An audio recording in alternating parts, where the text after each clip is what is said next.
This is the Trib Live High School Sports Network, the official streaming partner of the WPIAL, featuring exclusive coverage of all playoffs and championships. Stretching across 10 counties, 2,000 broadcasts a year, live and forever archived. Trib, hssn.triblive.com.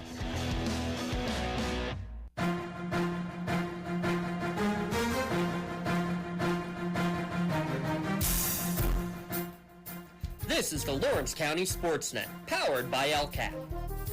Gold heading back to Lawrence County. Your home for the County of Champions. Swing and a miss! A no-hitter in the WPIAL championship game! The Mohawk Warriors have knocked off the four-time defending champion and are champions again. The Shenango Wildcats are the WPIAL champions! Elwood City, WPIAL champions for the first time in school history! Cox with it. Cox all the way in the jam again. The Red Hurricanes storming their way to another title. Swing and a miss. A one-hit masterpiece. Turn. Vegas and Maples keeping himself coming near side. Can they hit him? No! I think he got in! He's down! Wilmington has won the state championship! Strike three called. Put another notch in the belt. Memorial Spartans three-peat. And the Shannock is the 2021 2A Girls Champion. Your voice for Lawrence County sports. The gold ball headed home to Newcastle. This is the Lawrence County SportsNet.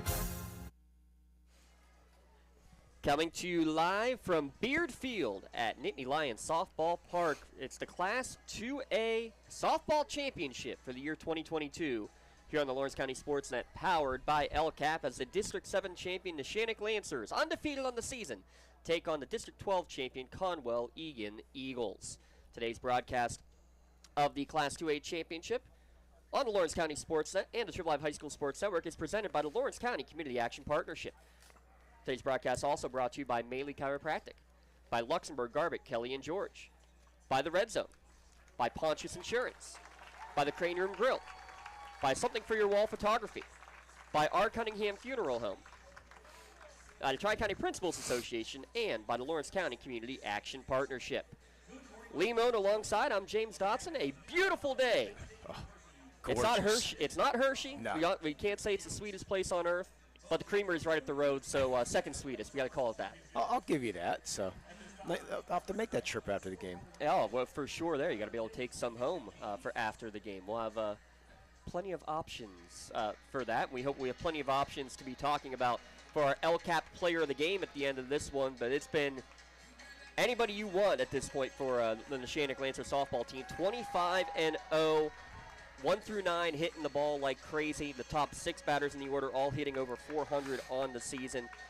One senior in the starting lineup for Neshannock and for Conwell-Egan.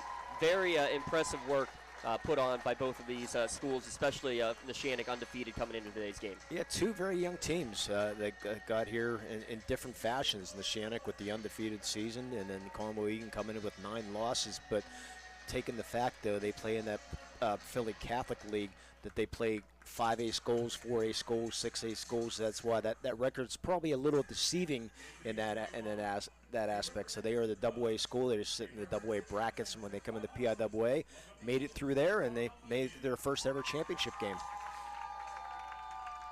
Yeah, first for anybody in the Philadelphia Catholic League, though it is the 10th straight appearance in the state playoffs for Conwell-Egan. And yeah, how about that stat? First ever for softball in any classification for District 12 softball, which is impressive in its own, because you hear about basketball and football and anything. You would think that softball might get there, but they have not had that chance. But Conwell-Egan making their, representing District 12 for the first time here. Here in our Luxembourg Garbett Kelly and George pregame show, a law office of AV rated attorneys and super lawyers. Luxembourg Garbett Kelly and George keeping promises for over 80 years. Starting lineups are being announced on the field. We didn't get the starting lineup for Conwell-Egan until, about 10 minutes ago, Lee. So we were scrambling to get the lineup in there. 29th year head coach Sandy Hart, but with all that experience, again, first time that a team's ever been here, there's a lot of hiccups in terms of, the on-site management once they got here. Where do they go during what time to do all of the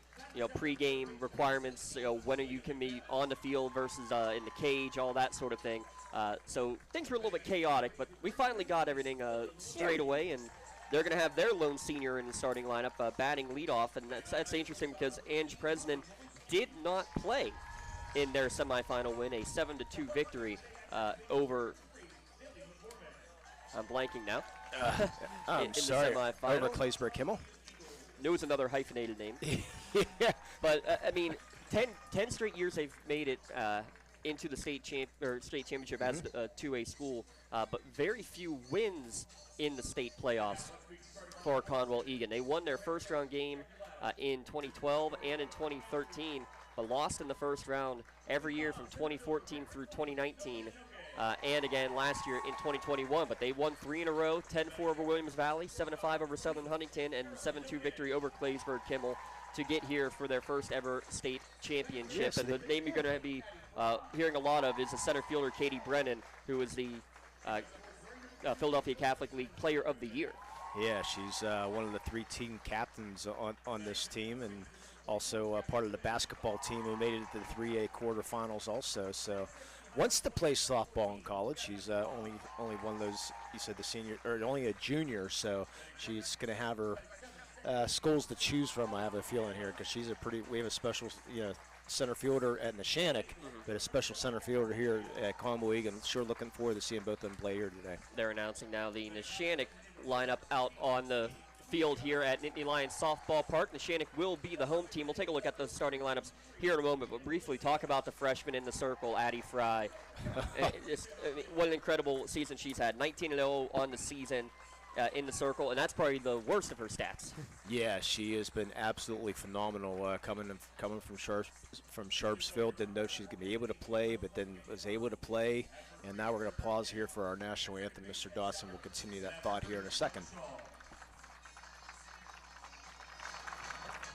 At this time, we ask that you please rise as we honor America with a playing of the Star-Spangled Banner.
Let me guess, that's probably the Penn State Blue Band. Absolutely. I would assume that is. Absolutely. No, not the Blue Band in attendance, unfortunately. No, but yeah, back to Addie Fry. You never know what you're going to get when you get a freshman. Sure, you hear all things about the freshman, but they sort of take the WPL by surprise because nobody knows about him. But she made her mark known real early on in the year, and she's been just a phenomenal pitcher here for the Neshannock Lancers. She's been just doing a fantastic job for these Neshannock Lancers. So it's a great job for Addie Fry and this Neshannock Lancer team. Tough to go undefeated in a season. I believe it's only 6 teams, I believe it is, in the WPL history has gone undefeated and to win that state championship. So we'll see if they're going to be able to do that here today. It's just a gorgeous day here, and a lot colder. The humidity's down, which is a good thing. A very high humidity yesterday.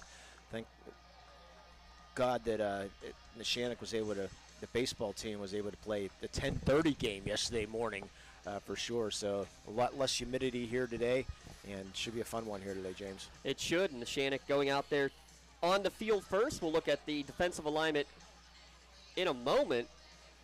Right as I look up, taking a bow at third base is Gabby Quinn, who tripped and fell as she was fielding a practice grounder. Get the jitters out early. Well, let's look at the Conwell-Egan starting lineup again. 14-9 on the year, the champions from the Philly Catholic League under head coach Sandy Hart in her 29th year. The leadoff batter is the catcher Ange Bresnan. Left fielder Cassidy Blaskop will bat second. Center fielder Katie Brennan hitting third. Pitcher Alana Cesar in the cleanup spot. The designated player is Lauren Bretzel. She bats fifth, followed by right fielder Bella Palmer. Then third baseman Cecilia Macbeth, first baseman Lily Maluski, and shortstop Molly Maluski round out the 9 batting. Bailey McCormick, the second baseman, is in the flex. Bresnan, Blaskop, Brennan, Cesar, Bretzel, Palmer, Macbeth, Maluski. And the usual defense for Neshannock with Addie Fry in the mound behind the plate, Gabby Parad. First base is Hunter Newman. Second base, Ali Giordano. Shortstop, Erlyn Nogue. Third base, Gabby Quinn. Left to right is Malaysia, Nalia Nogue, and Caitlin Nativio.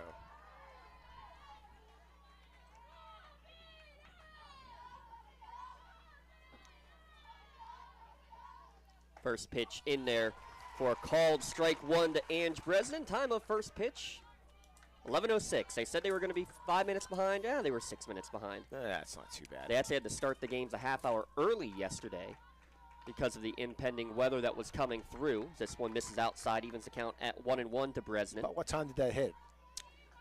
Third inning of the 6A game. Oh, so really late then. Yeah, okay. So they were able to get all the softball games in plenty of time. 1-1 pitch is lifted towards center field, but right at Nalia Nogue. A couple steps to her left to make the catch for the first out of the inning.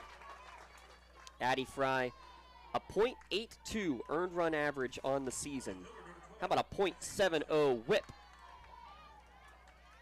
Pretty darn good. Cassidy Blaskop, she's going to step in. She was the third team All-Catholic League. First pitch to her, misses outside for ball one.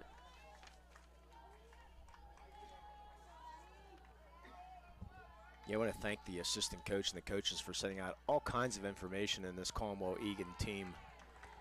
Yeah, we got a lot of great information on this group. Blaskop, the left fielder, was 2 for 4 in the quarterfinals. Yeah, or semifinals, excuse me. And Cassidy says she wants to play softball in college. Says her best part about softball is the relationships you make with your teammates and coaches. Yeah, isn't that fun to hear? Yes. She has a 3-0 count now as this pitch, last pitch missed inside. So 3-0 to the number 2 hitter. That's the pie, yep. 4-pitch walk. How about that? First walk issued in the game, a 1-out walk. We'll bring up the All-State honorable mention and the All-Philly League MVP in Katie Brennan. She was also 2 for 4 with a double. She swings out of the left-handed batter's box. Yeah, she's first team All-Catholic the last 2 years. First pitch taken on the outside corner for strike one. 0-1 to count, 1 down. You'd expect her to have some pop. This one misses upstairs, evens the count at 1-1. And mentioned first time that Conwell-Egan or any school from the Philly Catholic League has been here. Neshannock, their third appearance to the state championship game, looking for their second championship. The 1-1 pitch is popped down the left field line, coming in and making the attempt, and the catch is Jade Malaysia. That one kind of hung up in the air for a while, but was caught by the left fielder. Yeah, she broke back, and then broke in, and then a little struggle with the catch there in that easy pop fly, but she got the nerves out of the way, made the catch. 200 down the lines, by the way, 220 straight away. But that fence is probably a good 9 to 10 foot high. So let's see if that comes into play today. So it's going to be tough to get a ball out of here. This one's ripped into right field, base hit. Thinking about going first to third, no chance because Nativio ripped it in quickly. But Alana Cesar with the single, 2 on, 2 outs for Conwell-Egan. And let's see if we get a courtesy runner. We will not get that courtesy runner.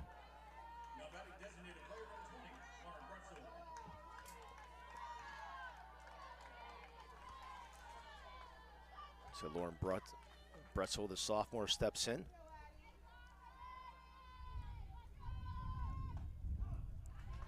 Takes a first pitch strike. Yeah, Lauren, she's also on the field hockey team for the Conwell-Egan Eagles. Her favorite positions is pitcher and outfield, and she's a left-handed pitcher also. The left-handed batter steps in. Next pitch up high. So Addie Fry missing high early on here.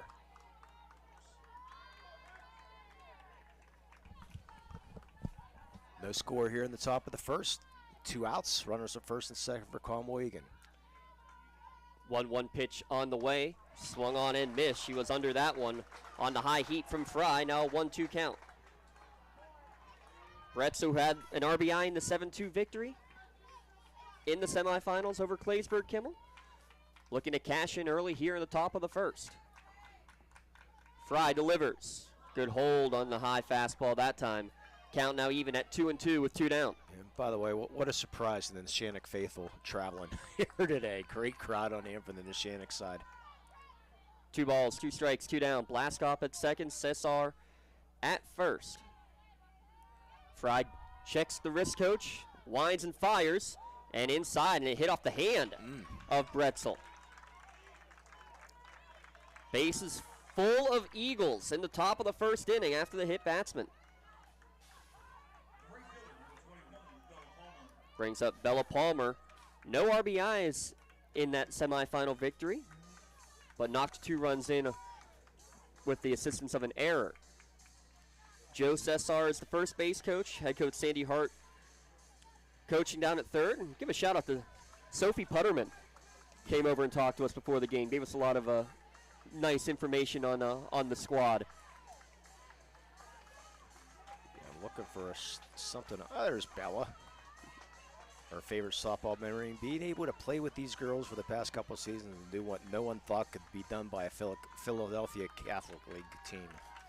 And they have made history, yeah. But they're not done yet. No, they're not. Bases loaded and 2 outs here. Yeah, great opportunity to strike early. First pitch in there for called strike 1. Teamwork makes the dream work, and they go with it 1 through 9. And again, Sophia, I want to mention her real quick again. She's attending Pratt Institute next year. Wants to coach. And so anybody up there, please get a hold of her. Off the end of the bat, little dribbler towards first base. Newman corrals it and steps on the bag to end the inning. No runs, a hit. The bases left loaded in the top of the first. Conwell-Egan 0, and Neshannock coming up to bat in the Class 2A championship game. And let's flip the script and look at that starting lineup for Coach Jackie Lash's Neshannock Lancers. Leading off Nalia Nogue, the center fielder. Younger sister, junior Erilyn Nogue, the shortstop, bats second. Addie Fry, the pitcher, in the 3 spot, followed by cleanup hitter, first baseman Hunter Newman. Third baseman Gabby Quinn hits 5th, followed by fellow Gabby, the catcher, Gabby Parad. Ali Giordano, the second baseman, Kat Nativio, the right fielder, and Katie DiMuccio, the designated player, round out the 9 in the batting order. Jaden Malaysia in the flex as the left fielder. So Nogue, Fry, Newman, Quinn, Parad, Giordano, Nativio, and DiMuccio. And interesting at the way Conwell-Egan takes the field here. In a single foul, they'll run out to second base and then do their little split. I like that. You think they're going to do that for every inning or just? I would think just the beginning inning, but interesting. I do like this, though, that they have the rest of the team out warming up in left field, because you never know when you're going to go into the contest. Yeah, so. we'll see if they do that in between innings. Also, you'll see a lot of times the teams will run down to the left field and back. The players that are sitting on the bench. You'll see that also, but yeah, it's an interesting. I like the. Yeah, a little different. Yeah, well, when you got a 29-year head coach in Sandy Hart, 462 wins. How about that? And 200 losses. So she's that's a legend there at Conwell-Egan, and this school almost closed back in 2013. There's the consolidations around the Philadelphia Catholic area. They're going to close the school, and then the fundraisers came. They raised $3 million to keep the school alive. And yeah, Coach Hart didn't know if his team was going to even be around, but they were able to pull it off. So congratulations to them. Now they're here at the state championship game. And it looks like they've scouted Nalia Nogue quite well. Look at the infield, James. Yep, they're all in front of the base paths. Nogue a 484 hitter on the season. First pitch in there for a called strike one. And Blaskoff very shallow in left field. Actually, all the outfield pretty shallow. Yeah, we've seen, though, she does have the power. If she wants. Alana Cesar, a pitch to contact sort of thrower in the circle. This one chopped towards first base, taken on one hop by the freshman Lily Maluski, who steps on the bag for the first out of the inning. Yeah, Cesar was 2000. She's the second team All-Catholic in 2022. She's the third team All-Catholic in 2021. Won a couple state titles as a youngster. Trying to win the state title as a senior now, or a junior, excuse me. Outfield still weigh in as Erilyn Nogue steps up to the plate. Infield also in front of the bags. Well, there's plenty of scouting out there these days. Not like the old days, James, the first pitch strike. In the old days, you got tough to find information on teams and everything. Now there's so much video and everything out there. Team manager said she was on our site a little bit watching some of the semifinal game. This one's drilled just like it was in the semis towards the left center gap, and here goes Nogue. Erilyn's going to get a stand-up double. Combine that with the triple in the inside the Parker in the semifinals. In the last two games, she's just a single away from the cycle. Yeah, I thought that ball was going to get to the wall, and if it did, that was going to be problems. But able to rope that in the left center field. So, mentioned Alana Cesar, pitch to contact. No walks, one strikeout, 4 hits allowed in that semifinal game.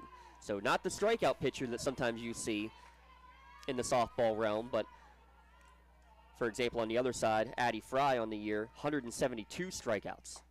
First pitch off speed to Fry at the plate now for strike one. Fry looking to extend her team-high 49 RBI on the season. Freshman. Well, what's funny is not the fact that she's a freshman, but as she watches this off-speed pitch in for strike two, she says, yeah, anybody can have 49 RBIs when you have the Nogues in front of you. They get on base, they steal second, they steal third half the time. But you still got to put the ball in play. She's able to do so here on the 0-2 pitch. Ground ball towards short, deep in the hole. Throw across actually will not be made. Molly Maluski didn't quite handle it perfectly on first touch. Deep in the hole. That's going to be a tough play. We'll see how they ruled on the scoreboard here, Lee. I'm rolling error because I thought she should have fielded that at first. She comes up with a clean the first time. I think it's going to be an out, but she bobbled that, and then they're going to get that courtesy runner. That's Alina Frengel. And, yeah, if she comes up with a clean, I think it's, yeah, they put the error on the board. So, and but I like what she did though. Did Molly Molesky. She faked that throw to try to maybe get Erilyn. She knew she was going to throw. Try to get Erilyn off that bag and maybe try to get her to bite. Of course, Erilyn's not going to bite. The defensive alignment, by the way, in the outfield, Cassidy Blaskoff, Katie Brennan, and Bella Palmer from left to right. Molly Maluski at shortstop, Cecilia Macbeth at third, Bailey McCormick at second, Lily Maluski at first. Ange Bresnan, the senior behind the dish for Alana Cesar, the junior in the circle, who winds and fires to Hunter Newman. First pitch swinging, hard shot right through the shortstop's wickets. And that's going to bring in Erilyn Nogue from second base. That hard hit easily going to be a single and RBI number 36 on the year for Hunter Newman. I was just ready to say, Hunter Newman, one of the hotter hitters on this team. Of course, everybody is, but Hunter Newman especially. Boy, she wrote that, and they gave her an error. Unreal. Nah. No, thanks. The scoreboard actually put RBI up there before that, which if they're going to say E6, that's not an RBI. Yeah, we're going to. Well, then the Shannock book will probably have hit, and the Conwell-Egan will probably have RBI. Or, I mean, error. Yeah, that was a rope ball. No way you can give Molly Molesky an error there, at least in our humble opinions, anyways. I don't think so. So now ground ball towards third, throw to second base to get the force out for the second out of the inning. Fry moves to third. Newman retired as Gabby Perrod reaches on the fielder's choice, 5-4. Gabby Quinn did. Gabby Perrod to the plate, excuse me.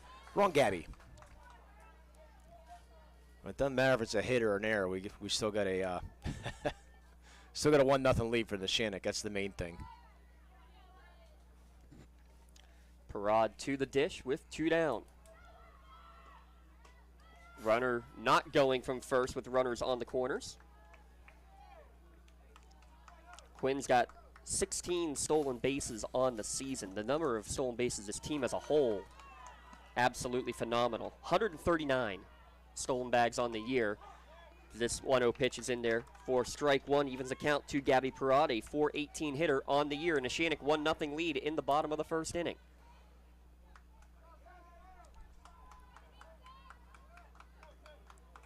Thanks to the RBI single, we're calling it, from Hunter Newman.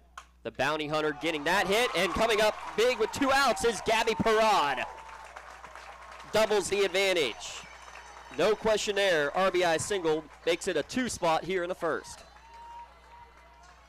Good hard hit there. I'm going to get that courtesy runner for Parad now also. Yeah, it's going to be Ragone, Aubrey Ragone.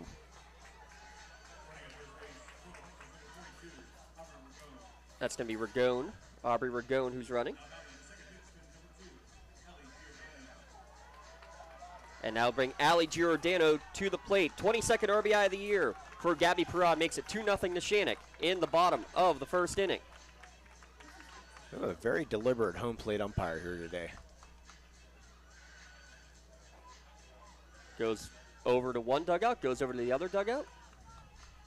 And they're going to dust the three things of dirt on the plate, which they already spray painted it, so it's already white. But nonetheless, that's fine. So Allie Giordano, sophomore, will step to the plate. As long as he's consistent behind the plate, that's all you care about. Yep. First pitch swinging is Giordano off the glove of the pitcher, able to re-corral it, turn and fire to first. Good job by Alana Cesar to get the put out and stop the bleeding, but Neshannock strikes first. We're going to give 2 runs on 3 hits with an error and 2 runners left on the bags. We'll be back in a moment. Neshannock leading 2-0 in the Class 2A state championship game here on the Lawrence County SportsNet. Today's broadcast presented by LCCAP. Just like going to the doctor, our homes need a checkup too. If your home is not properly weatherized, you could be at risk for symptoms that cause unhealthy ailments and higher utility bills. The Weatherization Assistance Program is the key to reducing utility costs and increasing comfort in your home. Services include an in-home energy audit to inspect your furnace and hot water tank, check for air sealing around windows and doors, and ensure adequate insulation and ventilation. Learn more at lcap.org or call the Department of Healthy Homes to get your checkup today. For more than 120 years, people have relied on Martindale Hubbell's preeminent rating to select their attorneys. If you've been involved in an automobile accident, you should do the same. At LGKG, we have been preeminently rated for over 40 years. Whether you're hosting a big party, it's family dinner night, or you just need a place to go and watch the big game, the Crane Room Grill is the place to be. Need that something special for your upcoming event? Ask about the CR Brewing Company's custom brewing options to give your big day that personalized touch that your guests will never forget. Visit craneroom.com to see their full menu, or call in your takeout order now at 724-656-1553. The Crane Room Grill and CR Brewing Company, a winning combination. Top of the second inning, first pitch in there, up high for ball 1. Well, both teams with opportunities in the first inning there, Lee. Conwell-Egan gets the bases loaded in the first, top of the first, but they leave them stranded. Neshannock able to capitalize and get 2 runs across the board. Yeah, one of the freshmen in the lineup, Cecilia Macbeth. She enjoys watching the Phillies. You want to know who her favorite player might be? Tell me it's McCutcheon. I don't know, is he even still with the Phillies? No, I think he's with the Brewers, isn't he? Oh, you're right. Yeah. I forgot about that. Rice Hoskins. Ooh, okay. Yeah. 1-1 pitch misses just inside. 2-1 now the count. Macbeth and Lily Maluski in the on-deck circle, the 2 freshmen in the lineup. We'll forgive her for, she is from Philly, so she should root for the Phillies. Yeah, so. I guess so. Macbeth, who had a pair of RBI and a sac fly in the semifinal game, fouls this one off her foot. Count now 2 balls and 2 strikes. Here from Beard Field, today's broadcast of the 2A championship game is brought to you by the Lawrence County Community Action Partnership. our powering sponsor all year long. We thank them for their support as the 2-2 pitch is popped up on the infield right behind the pitcher's mound. Shortstop Erlen Nogue makes the catch for the first out of the inning. Yeah, interesting that 3 of these players for Conwell-Egan, part of a state championship team. And their younger age, Lily Molesky steps in. Her sister Molly was a part of that. Elena Cesar and Katie Brennan. First pitch swung on, fouled off. State championship in what? In Morrisville Little League teams. They won the state championship twice in the 10 and under in 2015 and the 12 and under champs in 2017. Well, now they bring it all the way up to the top level. Yeah. 1-1 now as that pitch missed upstairs, evens the count. You think of the fans are bad in high school. Yeah. They try to 10 and under games. Well, that's the thing, though, is that you can get the building from the bottom up. Yeah. Strike 2 called on the inside corner. Well, with this Philadelphia Catholic League, you get transfers in all the time from different. If you look down some of our notes here, you know, they transferred in from this school, transferred in from that school. So 1-2 pitch, ground ball, taken on one hop at third base by Quinn. Throw across the diamond, a little high, but able to stretch and make the catch. So it's sort of tough to get a feeder program to say at times in that Philly side. Yeah, compared to your traditional programs like you see at a public school. Well, even with like North Catholic, just for instance, in WPIAA, you don't really have a feeder program because you have to wait till they get there. 9-hitter Molly Maluski steps to the plate now. 2 down, top of the second. Neshannock with a 2-0 lead. She's first pitch swinging, popped up on the right side of the infield. Going back onto the grass is Giordano to make the catch. 3 up, 3 down goes Conwell-Egan in the top of the second inning. Neshannock leads 2-0 here on the Lawrence County SportsNet. Today's broadcast of the 2A Championship brought to you by LCCAP. Lots of great programs with the Lawrence County Community Action Partnership, including the Head Start and PA Pennsylvania Pre-K Counts programs. Children under the age of 5 can receive free quality preschool. They're now accepting applications for the fall. So if you're looking for the next school year for your child, please check them out. Lots of great locations too, whether it's down in Elwood City, the new Frumill campus, which is really awesome, or Ben Franklin, where my son goes with the early learning program. Just absolute great stuff that you see from them. And you too can be a part of the Head Start programs, the early learning centers, as an employee. If you're interested, visit them online, lcap.org/join-our-team. That's lccap.org/join-our-team. Yeah, without them, this network probably not around. So thanks to LCAP and all the sponsors all year long for making this network.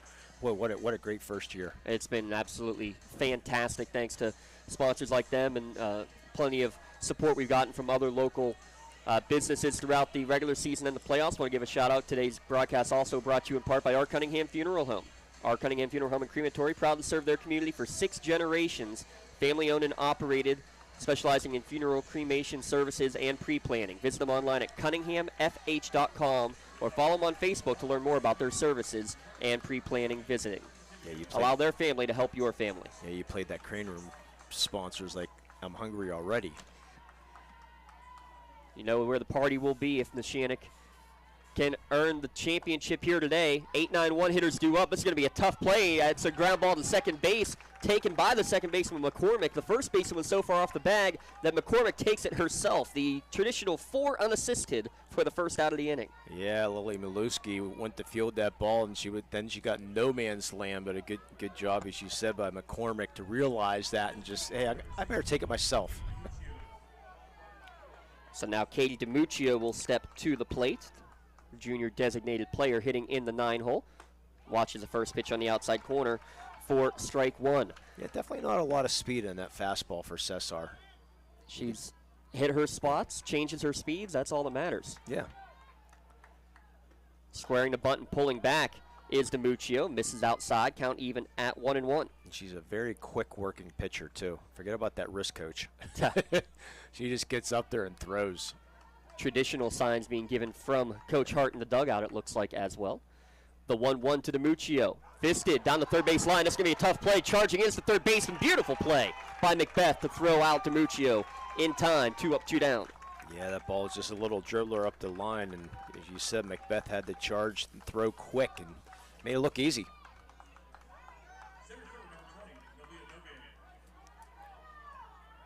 So now they play traditional with Nalia. They go no-gate with 2 outs now and field back.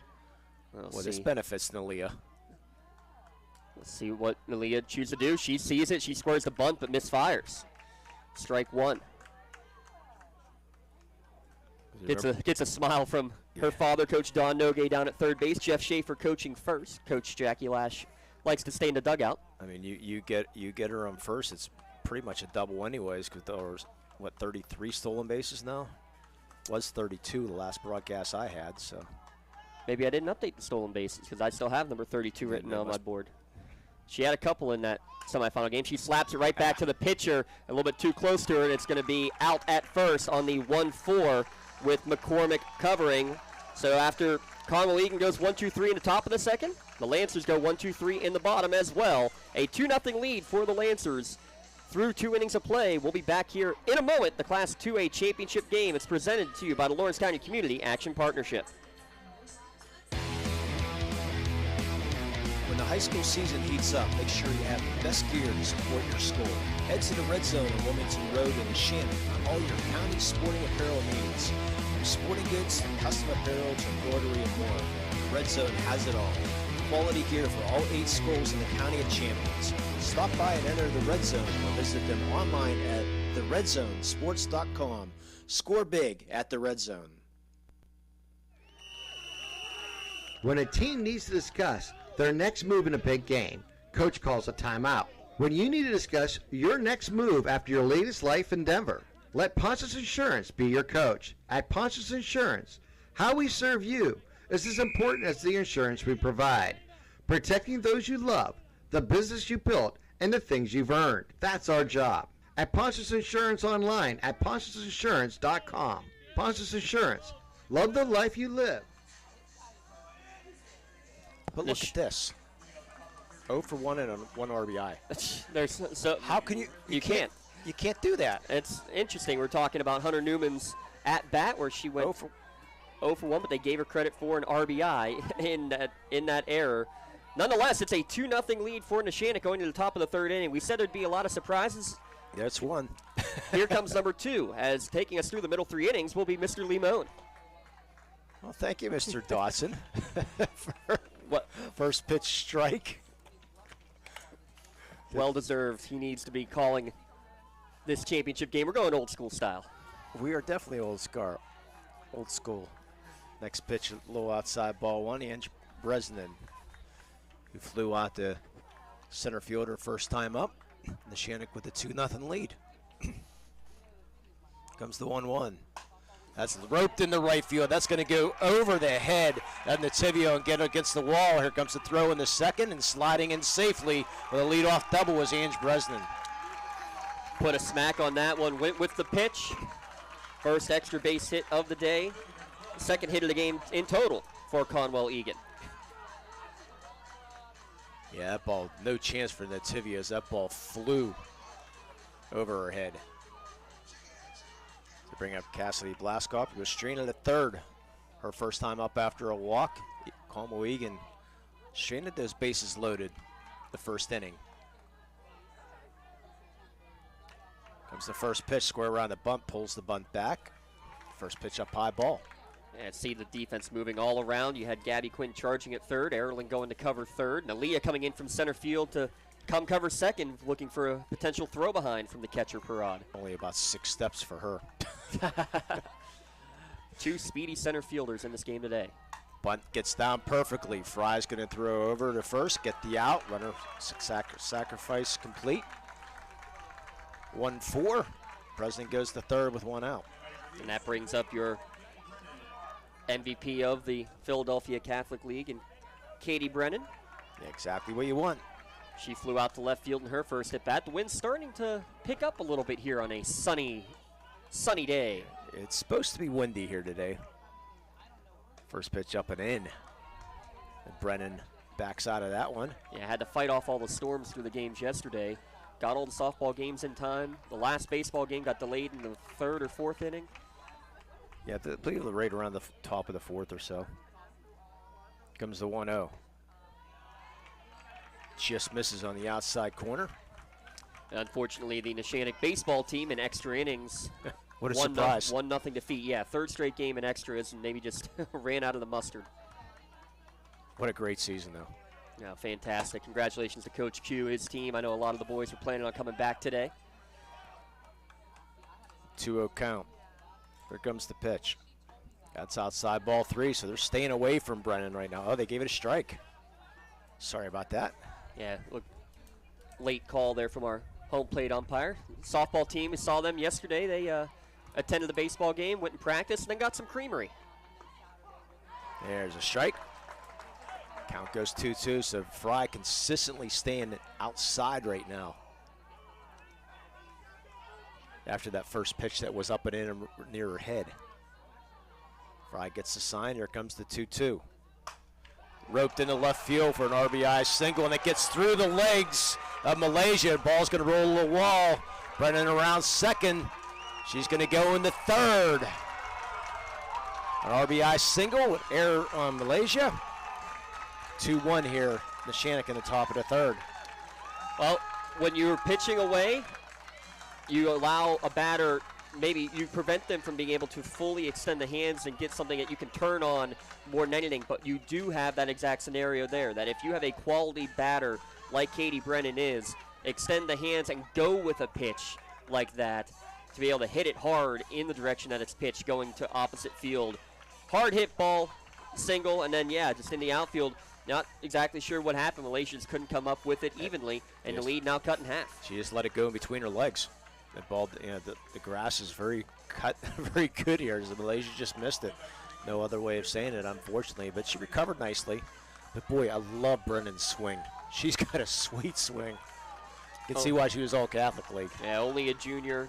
Actually, yeah, the MVP of the entire Catholic League, and now she's a tying run just 60 feet away. Yeah, and Alana Cesar will step in, infield. The corners will play in. And she's already squaring the bunt. And then pulls it back, takes a first pitch strike. Did not see if she did that same thing in her first at bat. She was first pitch swinging and had a single back in the first. Did the cleanup hitter. It's a 2-1 to Shannock here in the top of the third. The Eagles threatening. With that runner on third. Comes the 0-1. That's lofted out of play. She almost uses that as a timing mechanism. She has the hand up, you know, near the edge of the handle of the bat, goes like a fake swing, or a fake bunt, but she pulls it back as part of her load, all in one motion, and then gets good to swing. It's very interesting. You don't see a lot of that, especially at the high school level. So count goes to 0-2 with one out here in the top of the third. Here comes the 0-2. Ground ball, Neshannock short holds the runner, throw the first, runner comes home, and she's going to be out. Great play as Newman throws a strike to get Brennan in home. What a great play, perfectly done by Erilyn at shortstop. She took the peek, froze the runner just long enough, and Brennan was out by a good 4 or 5 feet on that strike to the plate. Perfectly executed double play, 6-3-2 to get the out. 1 run, 2 hits. No errors and nobody left. At the end of 2.5, it's 2-1 to Shannock. You're listening to high school softball here on the Triple Live High School Sports Network and in LC SportsNet, powered by LCCAP. And time for our Melee Softball Minute, which we don't have a lot, though. Yeah, well, what do we want to talk about here, Lee? Well, great season for the Shannock. Armstrong, unfortunately, they came up short yesterday in 5A. And congratulations to the Avonworth Antelopes. They won the 3A softball championship yesterday, so congratulations to them winning their first state championship. So at every game being played here at Beard Field here at Penn State University. Pittstown, how about they shut out that powerful Armstrong offense yesterday to complete their perfect season. Yeah, only two hits for Armstrong, and they were just unloading all year long. So congratulations. But it's still a great season for the Armstrong Riverhawks, winning their first WPL championship in dramatic fashion. And then coming out here to make it a state championship. I know teams don't want to hear, oh, we had a great season, but you did, okay? You know, they're still making it out here thus far. Just a great job. So congratulations to the WPL teams, and hopefully Neshannock will bring home a gold here for the WPIL. So, how about the game by Montour for baseball? Scoring 4 runs in the top of the 7th inning to win their game 10-9. After giving a grand slam in the bottom of the 6th, right? Yeah. Beat Holy Ghost Prep. They gave up 4. Erilyn Noke steps in. She's going to put one left field is going to drop in for a leadoff single. She'll take a look, a round turn, but she'll stay there for a leadoff single. So there's your semifinal and final cycle for Miss Erilyn Nogue. She's 2 for 2. And what's her stolen bases on the year, my friend? 28. Okay. Just behind Nalia. We will not see a courtesy runner for Erilyn Nogue. No, not a chance that you would see a courtesy or pinch runner for either of those two. Addie Fry reached on an error her first time up. Comes the first pitch. Grounds out foul. Nice play there by the assistant coach Don Nogue in the third base. Well, been a long time slow pitch player. I joke all the time. I would have been a much better slow pitch player if not for him and his brother Rob Nogue roaming the outfield. Basically, you hit anything in the air. Forget it, huh? Yeah. Comes the 0-1. That's just a little bit outside. Yeah, nice play on one-handed snag there. 2-1 to Shannock here in the bottom of the third.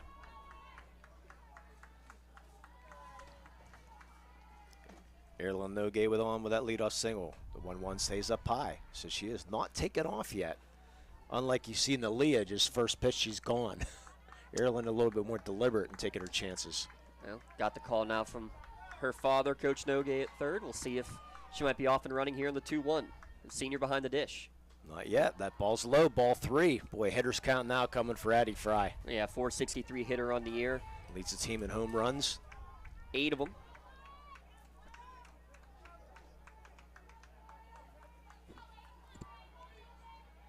Cesar gets the sign. Here comes the 3-1. That's way up high. Ball 4. So Shannock first and second with nobody out here in the the bottom of the third inning. Yeah, first walk issued today. First walk in the last 2 games issued by Cesar. And real quick with Addie Fry as she leaves for another courtesy runner. His friend will go back out there. Now, you got to feel for her older brother Andrew Fry, who, because he transferred in his junior year, he is playoff ineligible. Had to go through the 8 playoff games without being able to play with all of his friends, his classmates, his brothers out there on the field. You can only imagine how that would feel, and then especially to see, I mean, obviously excited for his younger sister, a freshman, able to play, but also here at Penn State. I mean, it's kind of tough. Like, man, he can't play. Would have loved to see him out on the field, too, for this Fry family. Hunter Newman, first pitch swinging, dribbler down the third base line, fielded there, and she'll get Newman out at first, but the runners advance 60 feet. Nice play there by the third baseman, Macbeth. Yeah, kind of a pseudo-sacrifice in the end, and a great play by Macbeth because she has to charge. It's the only way you're going to get any out, but knowing that she was charging, no way she could get back to the bag for a force and really no chance even to go to second base. So works as a sacrifice for the first out of the inning, but not a technical sacrifice. And let's see if our umpire notices the towel on the field or left side by the Conwell-Egan bench. Has not seen it. Nope. The Conwell-Egan faithful seen it. First pitch now goes grounded right by the towel by Caddy Quinn. Yeah. That's a foul. What is the host going to say? What a surprise, Hunter Newman's first pitch swinging the last time up. Right. All right, you got some pictures on the Twitter page. Thanks to Something for Your Wall Photography. We'll have a full gallery. Check her out on Facebook for all the stuff from today and yesterday. Infield playing in as that one's for a foul again. Yeah, look how many of these at-bats the batters are out in front. And we saw that in the first couple rounds in the playoffs. And Shannock, even the WPL Championship against Frazier, out in front on a few pitches. Yeah. It took a time through the lineup before they finally were able to time everything up perfectly. Comes the 0-2. That's off speed. Diving play there by the third base. McCormick come up with it, and it's going to be an infield single. Great try there by Macbeth. Dove that had the ball in her glove, and his scoreboard says great catch, but it was not. They do rule that one an infield single, though. Are you serious? They did. It's good. I was half expecting them to try to put another error on the board there. Yeah, Macbeth had it, went to the ground, could not come up with it, and then a good job there by Maluski, could not get the run home. So bases loaded, 1 out. Gabby Perraud steps in. First pitch, a strike.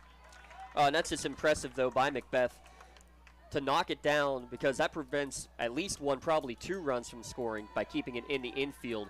I don't know how the glove didn't come off with how hard that ball was hit by Quinn. Comes the 0-1. That's roped. That's caught, not dropped by McCormick at third, and the throw home will get Nogue out.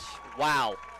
So almost the exact same scenario, exact same thing happened, except that one Nogue had to freeze, but then had to go after that. once she saw the ball was on the ground, and that delay just enough time to allow them to get the force out at home. Again, a very conventional fielder's choice, called out the 5-6-2. But this time, Macbeth did a great job. I thought she was going to catch it, and just she's laying right by the bag. Thought, okay, she's just going to step on the bag for the easy double play. And that's about what it was, all in one motion. That one's more to spun her all the way around, really, as she went and caught it and almost tagged the bag with the glove, but the glove was empty at that point. So it's Giordano will step in with 2 outs, bases loaded. We're going the courtesy runner for Parad.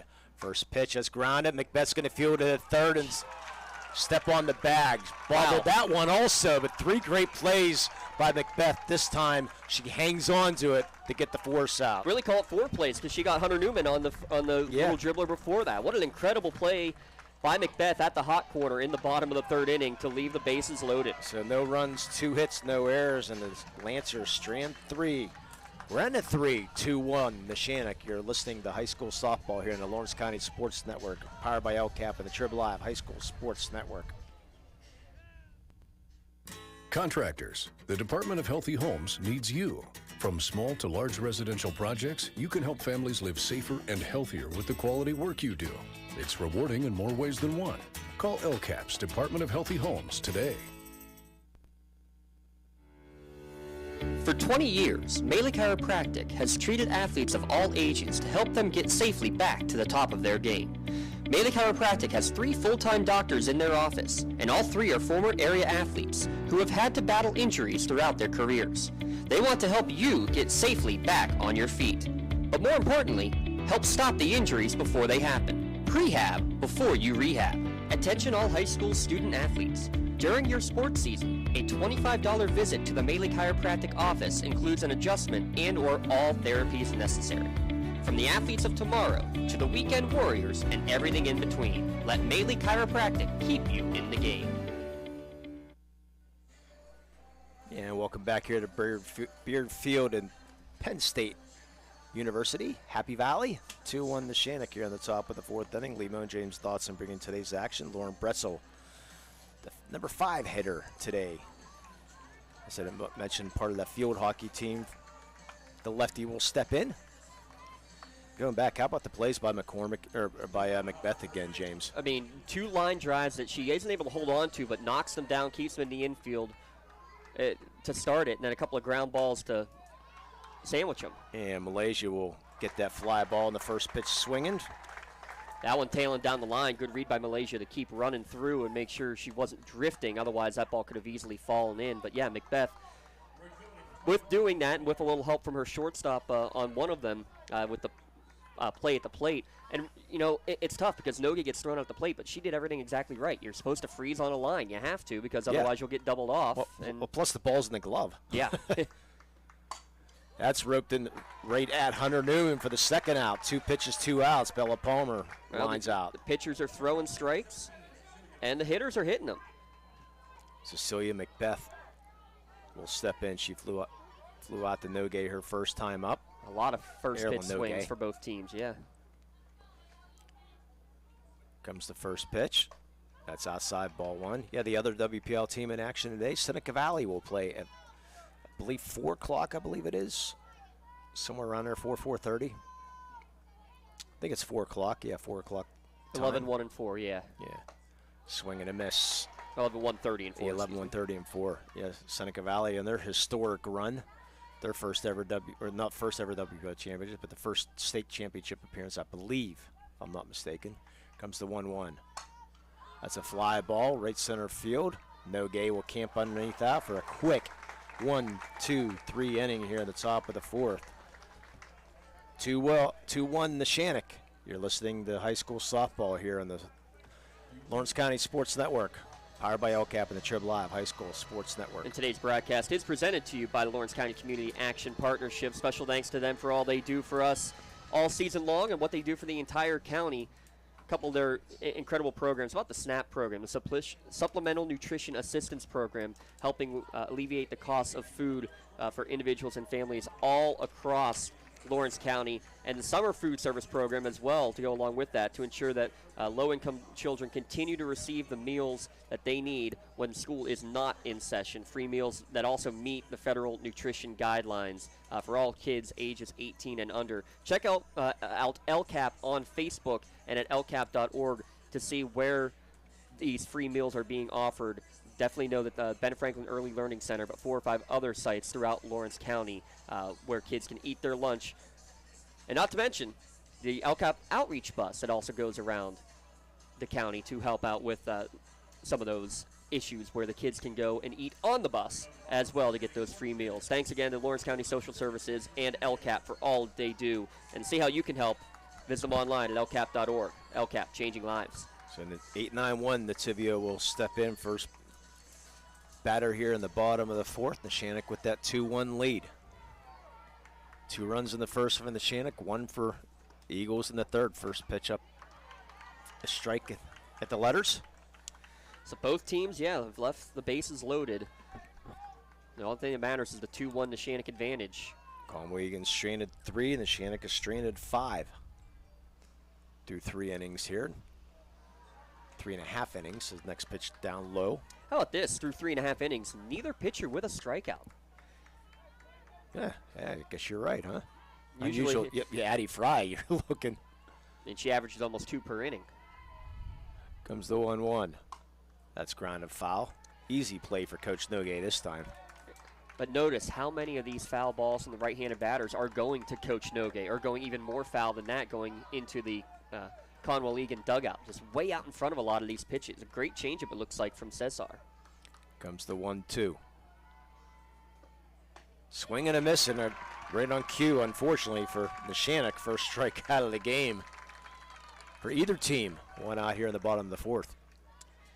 And again, maybe not terribly surprising on the Conwell-Egan side, because we know Cesar more pitch to contact, only had 1 strikeout in the semifinals as well. But yeah, when you look at 172 Ks and 103 innings, so just shy of 2 per game for Fry, a bit shocking. And DiMuccio, ground ball right back to Cesar. Easy play, 1-3, 2 outs here in the bottom of the fourth. Did you notice that the mask came off in the middle of the play? She was holding the mask in her right hand, at the same time gloved it with the left hand, dropped the mask like a catcher, and made the throw over to first base. Because if you touch the ball with the mask, it'd be like touching it with your mask as a catcher, which you cannot do. So a good job to make sure she avoided that. Great play by Cesar. So Nogue steps in, that gets the perfect butt down. Cesar will throw, but no chance to get Nilia Nogue infield single. Yeah, that time she got it just more down the third base line. It's still not the best bunts that we've seen from her, but you don't need to be perfect, and now we'll see if she'll be off and running. Well, Macbeth wasn't in far enough, and that's the problem. How far in they were in the first at bat, they haven't made sense. So now Ireland Nogue will step in. Lee is taken off here in the first pitch. There she goes. Throw down. Lee is in safely. Was pretty close, though. Good throw. Good throw, but a great slide head first into the back half of the bag. No chance that Maluski could put the tag on it. You knew Lily was going. There was she doesn't waste any time. So we had 32 written down from last game. So that's number 35 then on the year. So Ireland Nogue took a first pitch strike. Here comes the next pitch. He lost it left field. Side. Blaskop will make the catch for the 3rd out of the inning. So Eagles escape. No runs and a hit. No errors. 1 man left. It played through 4. 2-1 Neshannock over Conwell-Egan. You're listening to high school softball here in the Lawrence County Sports Network, powered by LCAP and the Trib Live High School Sports Network. At our Cunningham Funeral Home and Crematory, we are a proud 6th-generation, family-owned and operated funeral home located centrally in the Newcastle and Neshannock communities. Our large facility and experienced staff allows us to accommodate any family with personalized services. To learn more about our services and pre-planning, visit our website at www.cunninghamfh.com or follow us on Facebook. Allow our family to help your family. In workers' compensation, my clients are oftentimes not receiving their wage loss. They're not receiving their medical expenses. LGKG, they come to us so that we can put them in a position to pay their bills. If we're keeping our promises, our clients are getting the justice they deserve. And welcome back, top of the 5th inning for Shannock Conwell-Egan. I said I was going to surprise you with something. Bring it. Yeah.